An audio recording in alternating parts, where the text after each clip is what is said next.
Boa tarde, pessoal. 17h35, 16 de outubro de 2025. Estamos nessa nossa fascinante jornada dos estudos das origens do totalitarismo da Hannah Arendt. E hoje a gente vai ter a facilitação do Guilherme sobre um tema muito interessante. Você escolheu um capítulo muito estratégico, né, Guilherme, que é a parte 1, as massas de uma sociedade sem classes, né? Das páginas 434 até 456. Fiquei muito tocado de ler e tenho certeza que vocês que estão acompanhando vão se sensibilizar bastante também. Com vocês, a facilitação magistral, generosa e oceânica do pisciano. Oceânica, nossa, isso é um sentido muito grande. Boa tarde, gente. Como vocês estão? Bom, eu vou tentar fazer um pequeno comentário sobre essa parte, porque ela me pareceu, sabe, densa até demais, né, no sentido não do seu conteúdo propriamente dito, né, mas do que a autora queria demonstrar com aquilo que ela estava expondo, né. Ela começa fazendo, né, uma certa comparação, né, que para existir a massa, né, você precisa primeiramente da diminuição de todos os grupos ao individualismo extremo, como há conexões entre as pessoas propriamente ditas, né, havendo então uma dissolução, né, das classes, dos grupos, da ideologia, né, e testando, então, né, apenas pessoas individuais, cada uma com seus próprios objetivos. Né?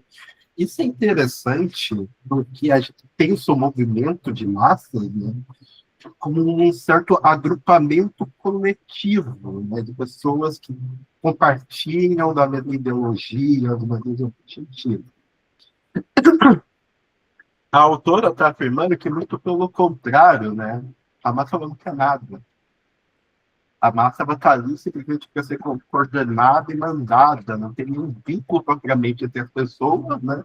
Nesse sentido, as pessoas elas estão muito mais fragilizadas, né? Então não tem mais com quem contar entre umas as outras. Né? Assim, né, ela parte mais uma vez, né, na distinção que ela continua sempre fazendo entre ditadura e totalitarismo, né? Que é a capacidade do totalitarismo de aniquilar a sua população. Dentro do sistema ditatorial, né, a gente ainda tem uma certa ligação entre o ditador e o seu, entre aspas, o seu súdito, né? Enquanto no totalitarismo, todas as pessoas se tornam completamente supérfluas a partir desse certo conceito de massa. Porque o que liga o totalitarismo, o terror totalitário, né, nesse sentido, né, que todas essas pessoas se tornam supérfluas. Elas são ali apenas indivíduos dentro de uma massa que estaria para ser coordenada a favor do ditador totalitário. E é muito interessante a provocação que ela faz, né, que é como se o ditador totalitário e a massa se tornassem uma só.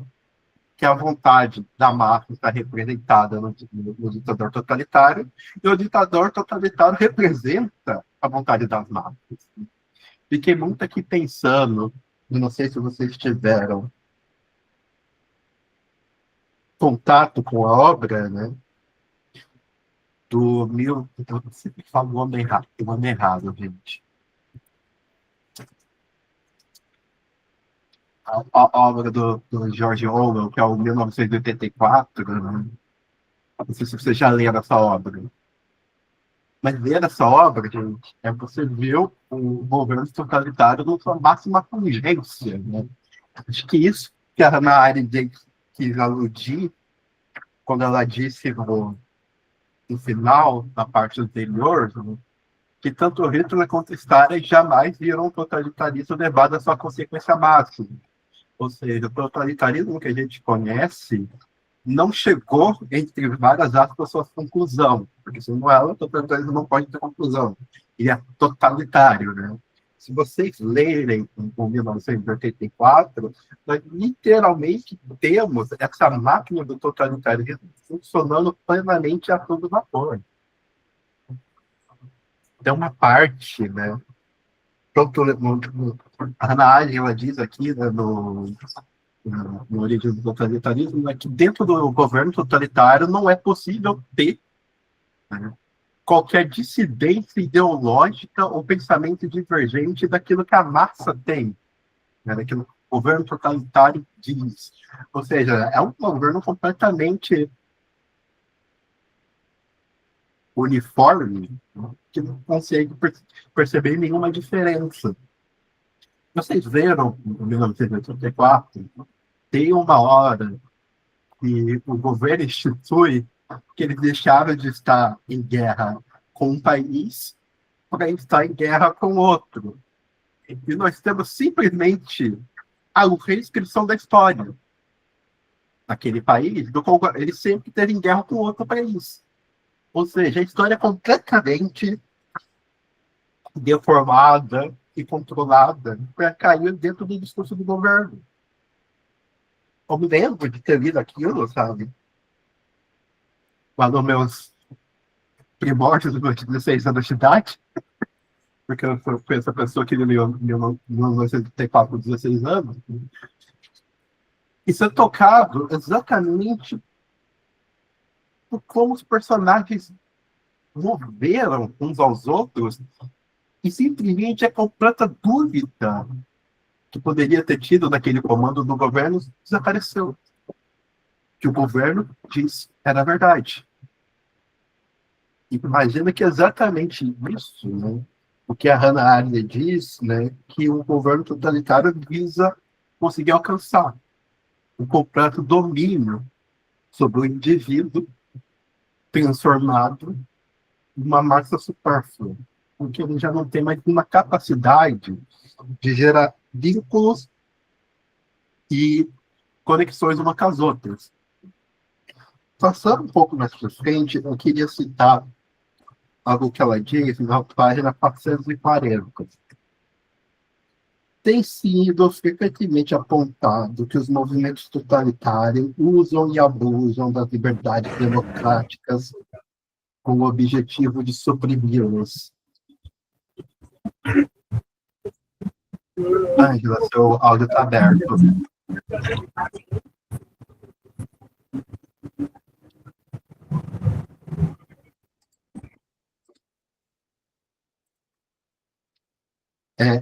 Eles usam da liberdade democrática para suprimir. Eu acho interessante, a gente estava conversando aqui, né? Exatamente de como foi as eleições de 2015 e 2016, né? E a gente está sempre sendo, né? Bombardeado sempre mais uma vez, né? Com a famosa, queridíssima liberdade de expressão dos conservadores. E eu acho muito interessante, né? Pegando em consideração isso que a Hannah Arendt fez, né? Que a liberdade de expressão é literalmente um direito constitucional.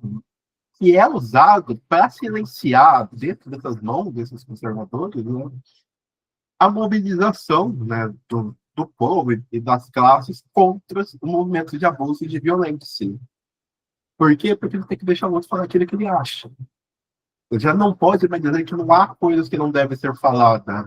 Não há discursos que propagam o ódio. Se torna, então, não, uma manipulação dos próprios direitos da própria estrutura do Estado, entre aspas, de direito, né, para a supressão da dissidência.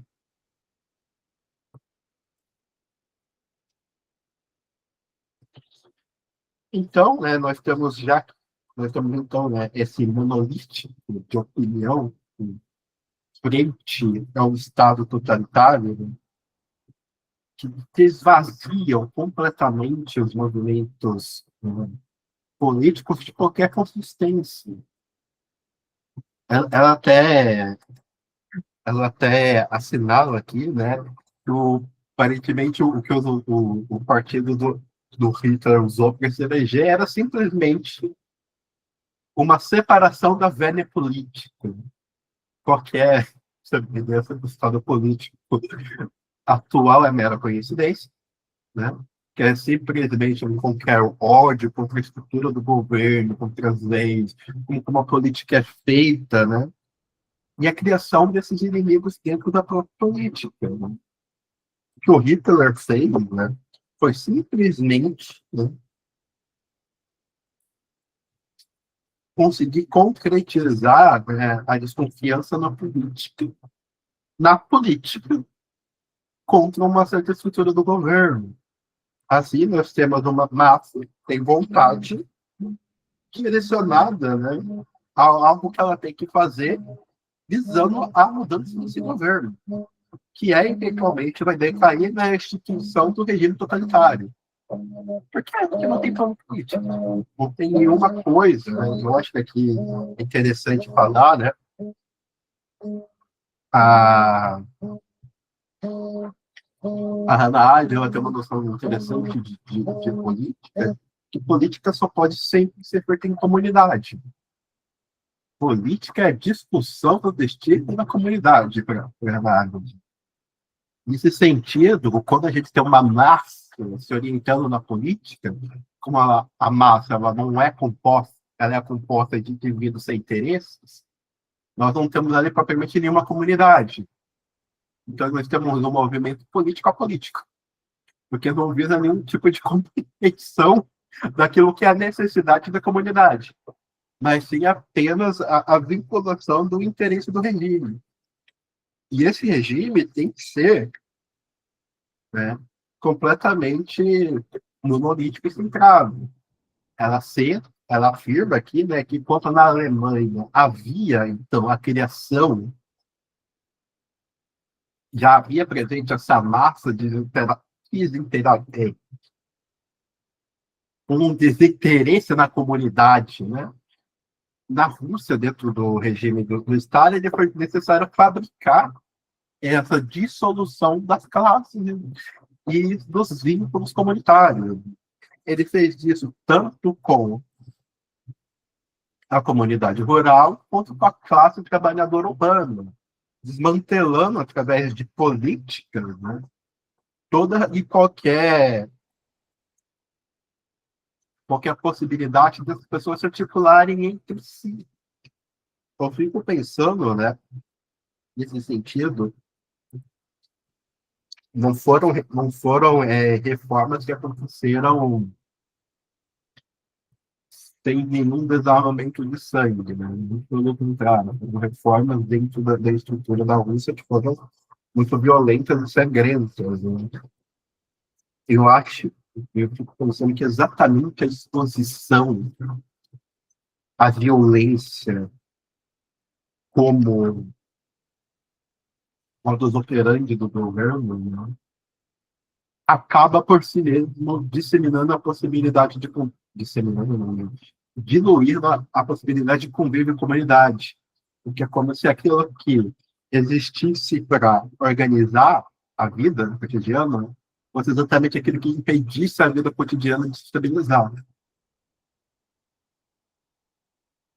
Bom, aí ela vai falar, portanto, né, do fato de que não poderia mais ter interesses próprios, tudo tinha que ser feito para o bem do regime totalitário, e aqui, mais uma vez, recomendo muito a leitura de 1984, que é literalmente a descrição de um regime totalitário na sua maior realização, né?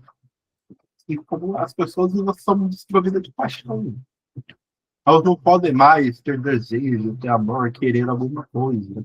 Ela tem que querer aquilo que a massa quer.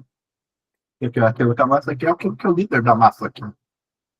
Então, nós temos aí, né, um ciclo de auto-identificação, né, que impossibilita qualquer divergência. E quando essa divergência ela surge, ela é aniquilada.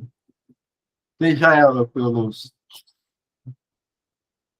espiões, como a própria comunidade não comunitária, né, dentro das denúncias que existem desses movimentos divergentes. Né? penso muito bem que são propriamente treinadores de classe, né? Eles não podem ser treinadores de classe porque classe não existe mais. Só existe uma tendência inerente a tentar se proteger da violência generalizada. Bom, gente, é isso. Terminei. Sinto-se livre para discutir. Obrigado em nome do coletivo, Guilherme. Eu acho que é um capítulo muito dramático, muito forte, né? E eu estava falando do encontro, né? É o momento mais, está ficando cada vez mais ensaístico, né? É claro que tem dados históricos, ela delimita a questão bolchevista na Rússia, fala do... Uma coisa que eu fiquei impressionado, para ter massa, tem que ter grandes populações. Países pequenos e pouco populacionais não se consegue a opressão do poder na qual se extingue uma parte da população para que a outra obedeça, né? Nossa, gente, achei esse capítulo é terrivelmente lúcido, né? Acho um privilégio ler. Eu não fiquei assim muito... Acho que é que nem o Guilherme, né? É essa coisa do impacto que é a diferença de massa com ralé, né? A diferença da ditadura para o totalitarismo. Acho que tem conceitos básicos, uma desenvoltura de escrita muito grande. Não é um capítulo que eu fiquei muito detido, né? Assim, em fatos históricos, mas eu acho que é um dos capítulos mais importantes, assim, porque até por essa questão da massa ser um arraso da subjetividade, né? Não tem nem quando a subjetividade é rica, você tem nuances, né, para falar, né? Mas quando é um estraçalhar-se da subjetividade, é uma descrição do massacre, né? Tem uma coisa meio vaga na escrita, que é justamente, eu acho que é o fato do aniquilamento do sujeito, né? É um capítulo muito forte. Não é nem tanto de conteúdo, mas tem uma intensidade emocional nessa escrita, né? Claro, obviamente passada pelo discurso, pela escrita maravilhosa dela, mas a gente faz associações, né? São as associações que esse capítulo provoca, inclusive em termos de coisas assim, tanto do ponto de vista social, mas eu acho que existem pessoas totalitárias na vida da gente, né? A minha teve. Né? Então, eu consegui até trazer para um âmbito mais micro, macro e micro. Eu achei um capítulo riquíssimo. Então, eu vou demorar um tempo para elaborar.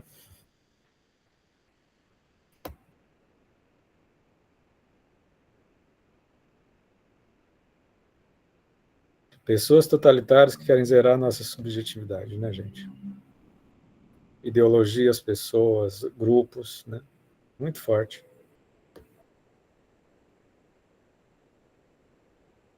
Quem mais quer partilhar? Afeto, leitura, enfim.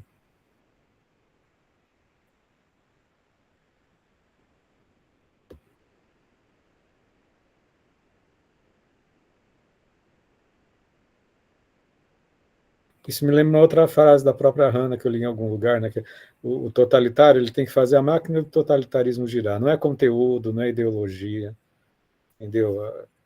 Como a descrição de como o Stalin, né, massacrou qualquer grupo, qualquer coletivo, né? É uma descoletivização, né? E o coletivo em contraponto à massa, né?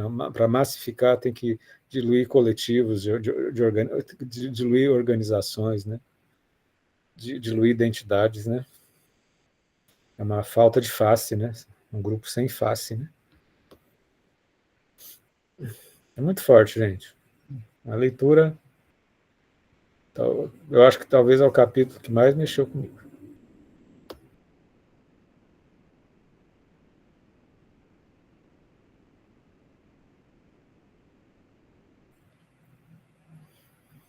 Quem mais quer compartilhar afeto? Se não leu, compartilha o afeto.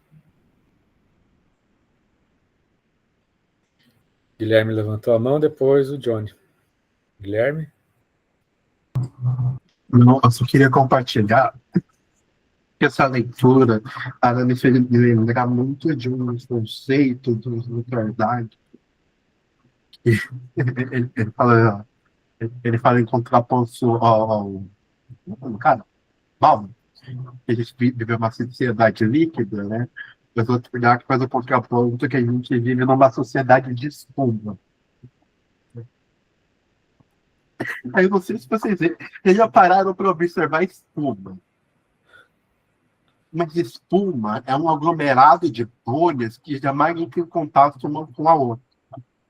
É literalmente viver numa proximidade sem nenhuma conexão. É uma massa amorfa que está à mercê da maré. Por quê? Porque se a bolha estourar, a gente morre.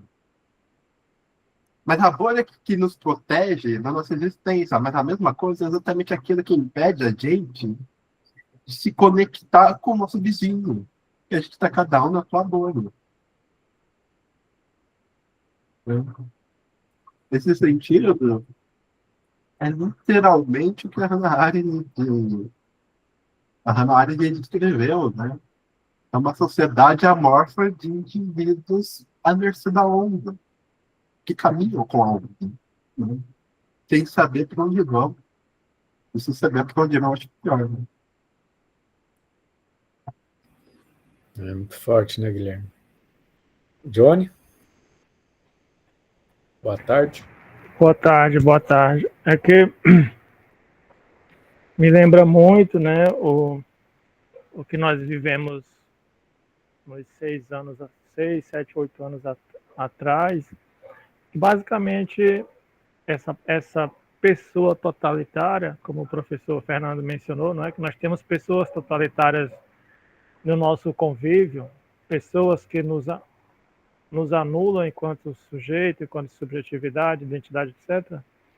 Meio que o discurso implementado não, produzido pelo o governo anterior, que era um discurso do forte, né? Que é o discurso, que é aquele discurso que vocês vão chorar até quanto, deixar de mimimi. Nesse sentido, está falando para os fortes, para aqueles que são fortes, e remete a esse processo social de violência permanente, né? De anulação do outro, a partir desse discurso do forte, do discurso do totalizante enquanto relação social. É interessante observar que esse discurso ele encontra penetração na sociedade, né? Porque nós vivemos em um sistema de competição, né? Que é o sistema capitalista, que é indiretamente nós estamos o tempo todo competindo com o outro e conosco e com nós mesmos na nossa performance subjetiva, né? É interessante observar nessa perspectiva de totalitarismo a partir do discurso do forte, né? Que você é forte, mas que na verdade o que está por trás disso aí é uma fetichização da liberdade, né? Enquanto repressão.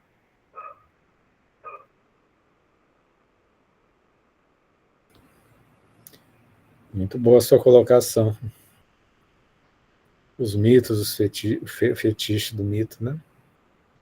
É bom ver como a descrição da Hannah Arendt dizendo que o Hitler vinha de um partido cheio de pessoas pequenas, né? E o Hitler, professor, ele é uma personificação desse discurso, né? Do forte, do sábio, do iluminado. Sim, né? Pelo menos com um discurso nesse sentido, né? O orador, né? Exatamente. Da oratória, né? Do simulacro, né? A performance.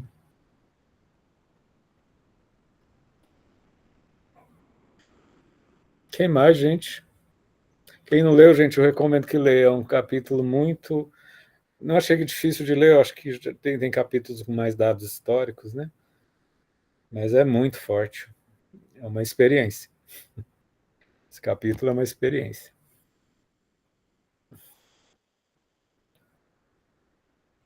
Semana que vem a gente vai ter o Arthur, eu conversei com ele falou que ele vai preparar, tá? Ele está meio ausente, mas ele se dispôs. Depois a gente tem a Mariana. Não sei se a Mariana continua. Tô aqui. Oi, querida. Oi, querida. Felicidade te ver. Depois da Mariana. Que bom. Queria até relevar. A Mariana é aluna, numa certa altura ela quis participar, está aqui engajada. Obrigado pela tua disposição, tá, Mariana? Mais alguém, gente? Tem capítulos que são mais conteudistas, né? Esse capítulo é um arraso. Se não leu, aproveita esse tempinho de fim de noite aqui, de começo de noite, e leia. É muito emblemático. Muito emblemático.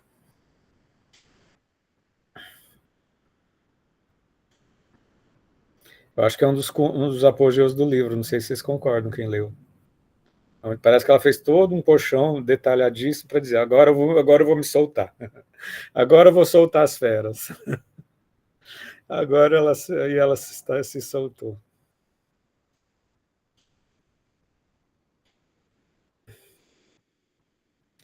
Mais alguém, gente? Hoje é um dia intenso. Às vezes não é tanto de debate, mas é um tema muito intenso.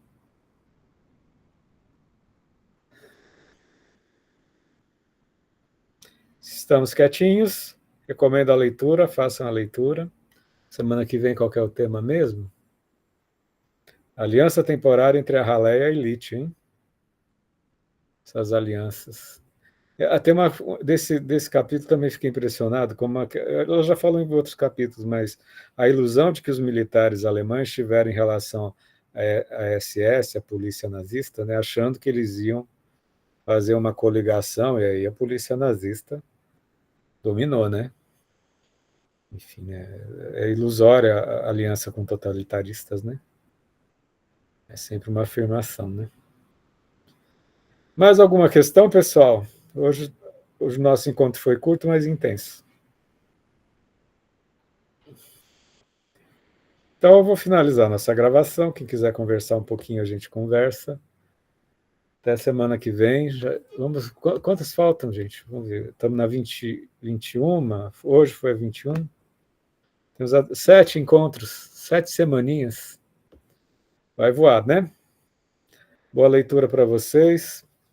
Bom descanso nessa quinta-feira para quem vai estudar, para quem vai fazer alguma tarefa, boa atividade. E a gente vai se falando, tá? Para a gravação. Grande abraço. Até a próxima.